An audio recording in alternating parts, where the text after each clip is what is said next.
You're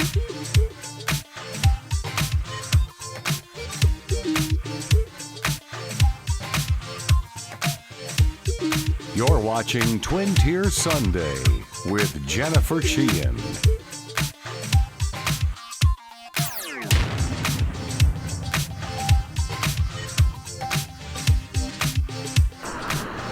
Welcome to Twin Tier Sunday. I'm your host, Jennifer Sheahen. This week we hop in the car and explore the Southern Tier with a driving map with points of inspiration all done up by the Arts Council of the Southern Tier. But before we head out, let's learn all about the program.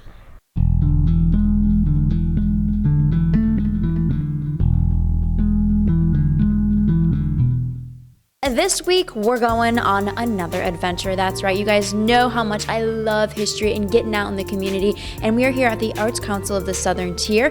And this is Bonnie. She's going to tell us, or Connie, she's going to tell us all about the Points of Inspiration. It's a new app and kind of a program running here in the Southern Tier. Yeah.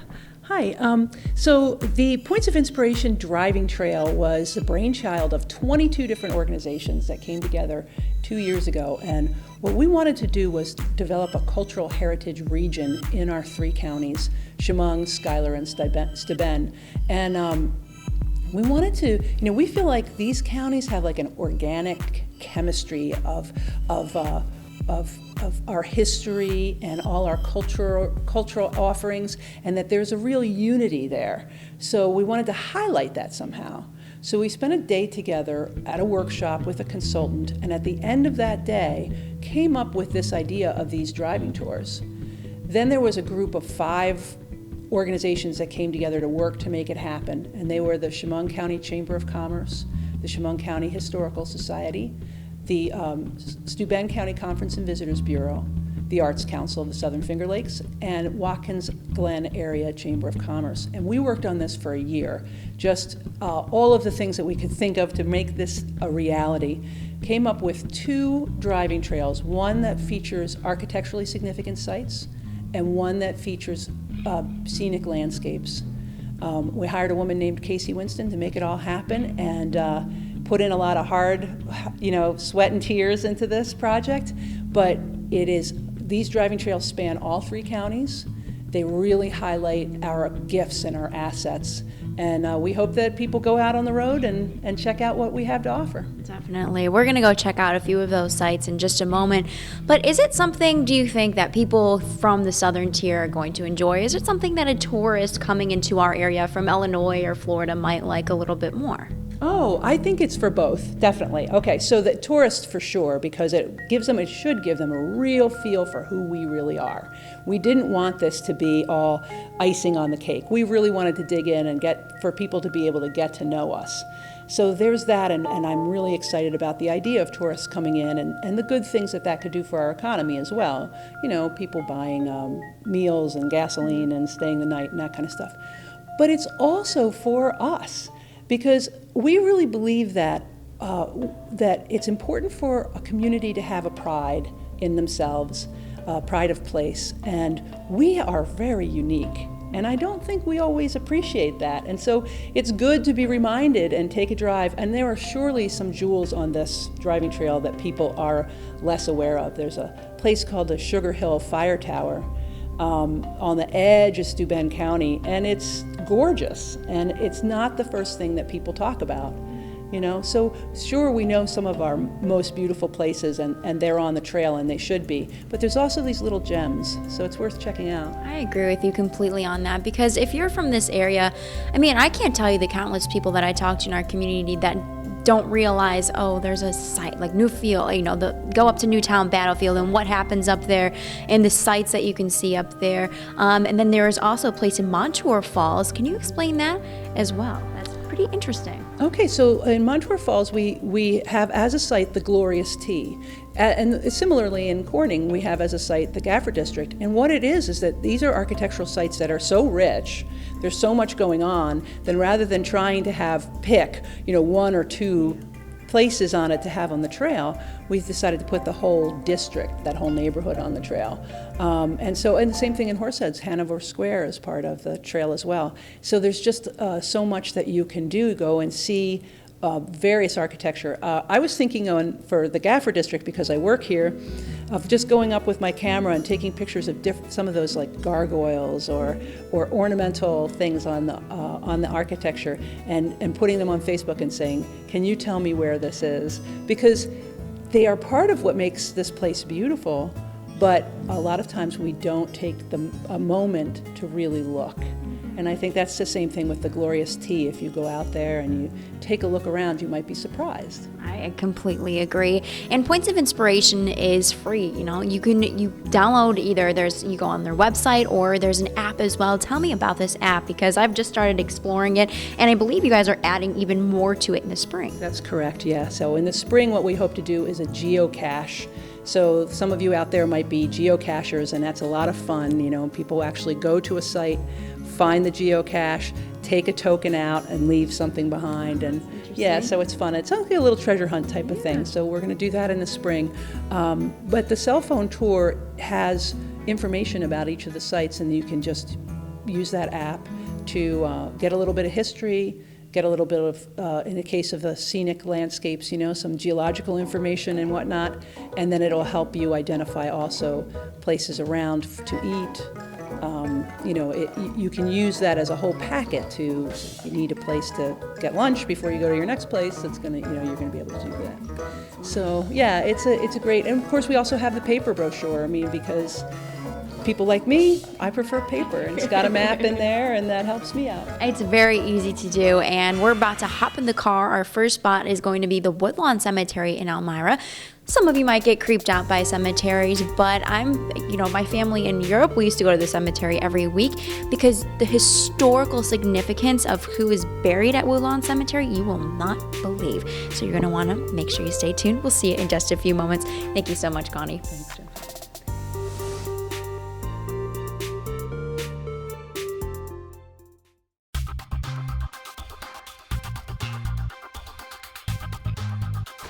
Welcome back. We're on our first stop of the Points of Inspiration tour, and we're here at Woodlawn Cemetery in Elmira. This is Bruce. Bruce, we stopped at one of probably the most famous grave sites here, and this is Mr. Mark Twain.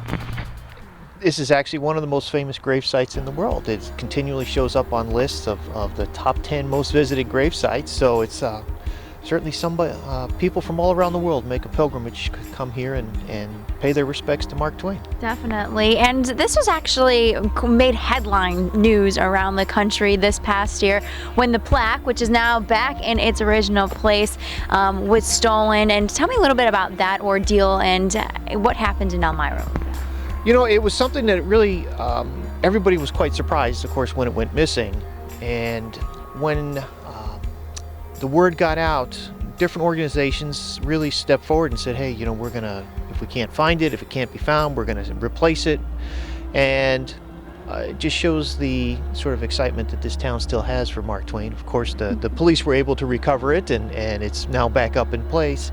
But then also got, such national coverage too for what otherwise was a sort of a sad act of vandalism. That's very true. And Mark Twain isn't the only one buried here either. Who else is at this site? There's a few headstones here, and a lot of his family members are right here next to him. Yeah, this is actually the Langdon family plot, which is, the family he married into.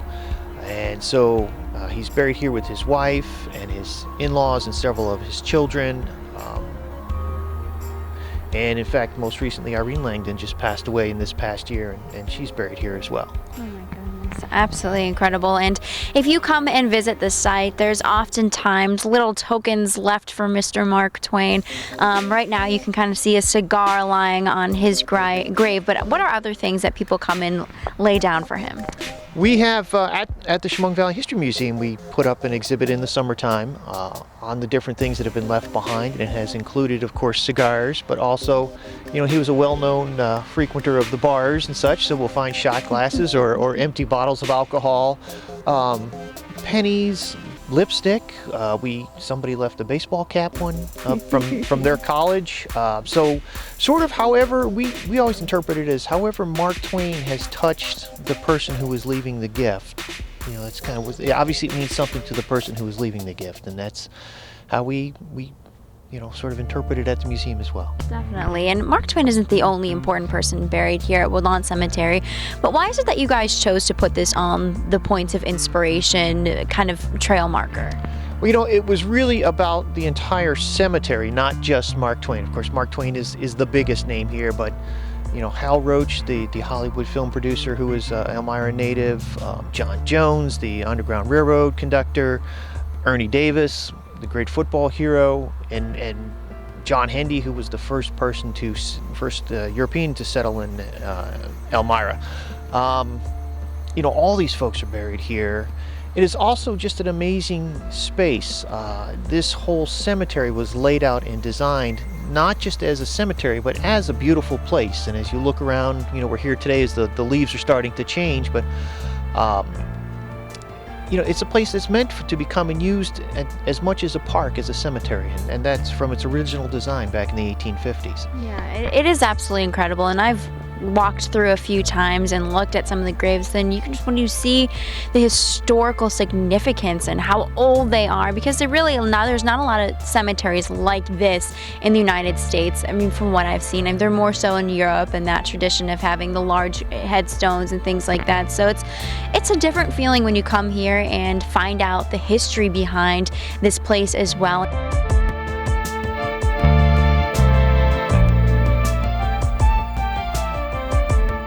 We're going to stop at one more gravesite right after the break, and you'll learn all about Mr. Ernie Davis.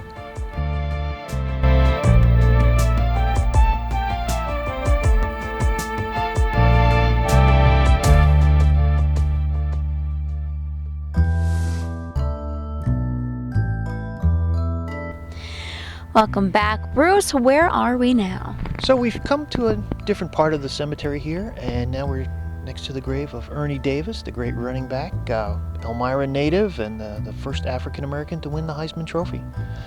All right, perfect. And how often do people, do you think, come to this part of the cemetery, and what historical significance did Ernie have for our area? Well, as the first African-American to win the Heisman Trophy, it was the early 1960s, and it was still a period of time in the United States, right in the early days of the Civil Rights Movement.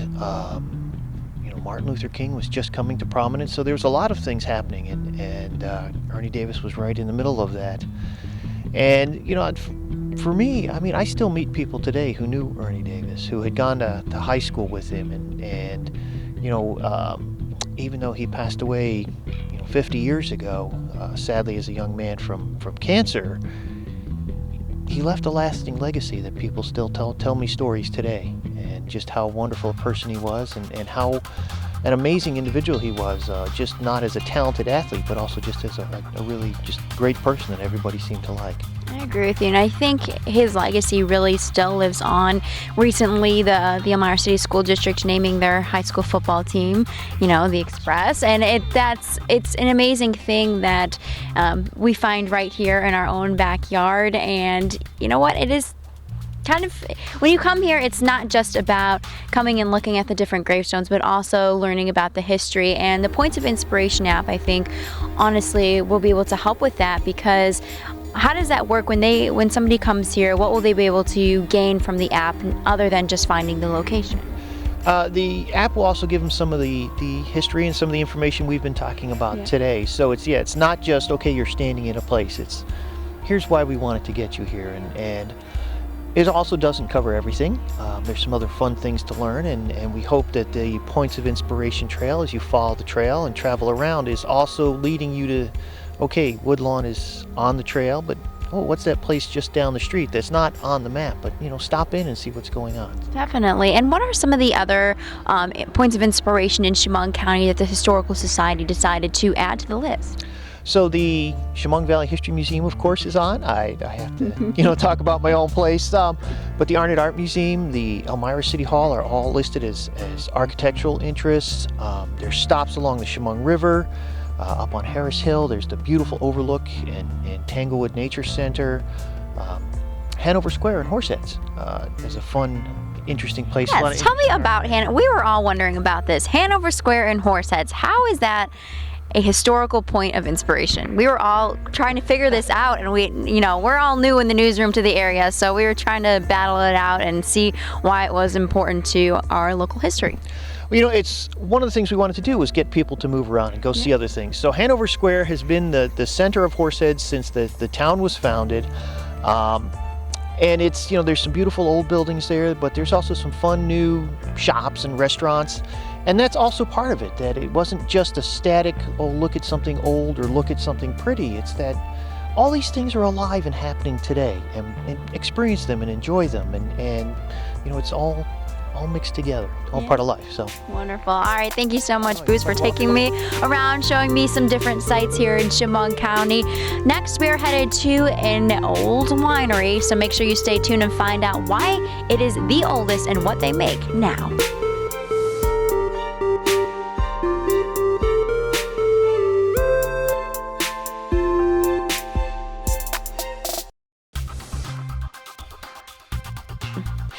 Welcome back. We are on our last stop. We've made it to Pleasant Valley Winery Company here in Hammondsport. It's not too far. And now you're going to tell me all about the history of Pleasant Valley because it is the oldest, correct, winery in Western New York. In the Finger Lakes, yes, Jennifer. So we were started in 1860 by Charles Champlin and 12 investors. And we started out by making some sparkling wine that was first introduced during the Civil War in the 1860s. And then we produced all the way up through Prohibition. During Prohibition, we made sacramental wines. And then in the 20s and 30s, Great Western Champagne was one of the great champagnes in America, served in all the great restaurants and hotels. We were purchased by the company next door, Taylor, in the early 1960s, and there was a whole bunch of ownership changes. We were owned by Coke and Seagram's and a company called Vintners International. And then my dad, Mike Doyle, bought the business in around 1995, and the real estate was separate for a while. That was bought by Mercury Aircraft with an option for my dad to buy the Pleasant Valley, the Great Western portion of the real estate. Mercury bought Taylor as well, and my dad exercised that option in 2002. So now we own the real estate, and we also have the brands. We bought the Great Western Champagne brand back about 2 years ago. So we've been making champagnes and wines and desserts here for more than 150 years, and we continue to do that, and it's all going well. That's incredible. And I'm telling you, when even just driving up here, it's amazing what you see. These buildings are just incredible to look at. And talk a little bit about the historical buildings on the site. So we're in one of them. There's 8 buildings that are on the National Register. The first building was built a little bit of ways from here as a champagne vault, and then they added on as production increased. We still do a lot of storage up here on the hill, but the most of the wine operations, the bottling and the storage is down below. We have about 450,000 square feet here. It's sort of spread up the hill and down the hill. But these buildings, it's Italian Renaissance architecture. There's really nothing like it anywhere, and it's really great to keep this going. And it's an important part of the history of the Finger Lakes, and we're really committed to doing everything we can to preserve the history and keep going forward. That's incredible. And then when your family took over here, what were some of the things that when you walk into these buildings that really you find so unique, or something that when you guys finally started honing in and cleaning up and doing whatever you needed to do, you found and just said, wow, this is a cool piece of history? Well, I think that one of the neatest things about this company is the people. The people that have worked here. There are generations of families that have been involved with this company, and when my dad got back involved, folks came out and were like, we want to get back in. We want to partner with you. So it really is the people first, and I think that's what made him fall in love with the business. In addition to the history here. I mean, going back to the Champlins, there was a period of family-owned work, and then we got big, owned by some conglomerates, and now we're family-owned again. produced in upstate New York, and we're able to make use of the whole facility through a number of different business lines, which keep the place going. It's not an inexpensive operation. So we have our own brands. We have Great Western and Widmer and Gold Seal and Autumn Frost, and of course the Chocolate Lab, which people go crazy over. And then we also have we do storage for people here. We actually we store wine. We store finished wine. So we have a big warehouse down below where we keep other people's products for them. And then we also do a lot of contract manufacturing. And when we're in the process of putting a new bottling line in down below, which will really make us more efficient and help us produce a lot more than we're able to do now. So. Wonderful. All right. So we're about to take a look at some of the historic spots right here in Hammondsport, New York.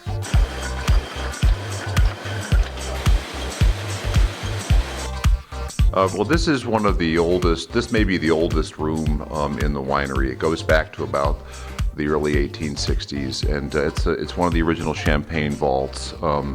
The chandelier is very famous. It came from outside of Buffalo, and it was brought in, there's a lot of history in the glass case over there of some of the products that were made by some of the early wineries in Hammondsport, including Great Western. And we use this room now for small groups, VIP tours, things like that. But it really is one of my favorite parts of the winery because you can just see the history. The walls are like 6 or 7 feet thick, and we don't make stuff like this anymore. So. This room is one of 26 caves that we have in the winery. This is where our champagne tierage used to be in the old days, decades ago, and that's how the bottles look. They were stacked on top of each other like that. We don't do it quite like this anymore, but we do still use bottle fermentation, and champagne gets its bubbles because of the double fermentation that goes into it. And we have been making champagnes and sparkling wines at Great Western Pleasant Valley for more than 150 years, and it's one of our strongest brands and assets. And this is part of the tour, so if you come to the winery, you can actually come in here. There's a riddling rack over here on the right where you can actually turn the bottles, and it sort of forces the sediment down towards the top of the bottle. And then over here we have some of the original machines that go back to the early 1900s. So this is a dosage machine, which I think was used to add sugar. And then there's a wire hood machine over here. I understand there was actually a company in Hammondsport some years ago that made the wire hoods that go on the top of the bottles, and these are both cork pulls over here. So this part of our tour sort of demonstrates the long history of sparkling wine tradition that is Pleasant Valley, and we're very proud of that, and we continue to make great sparkling wines to this day. Thank you so much for joining me on this week's episode of Twin Tier Sunday. Remember, all it takes to know something new in your own backyard is grabbing a map and hopping in the car. I'll see you next week.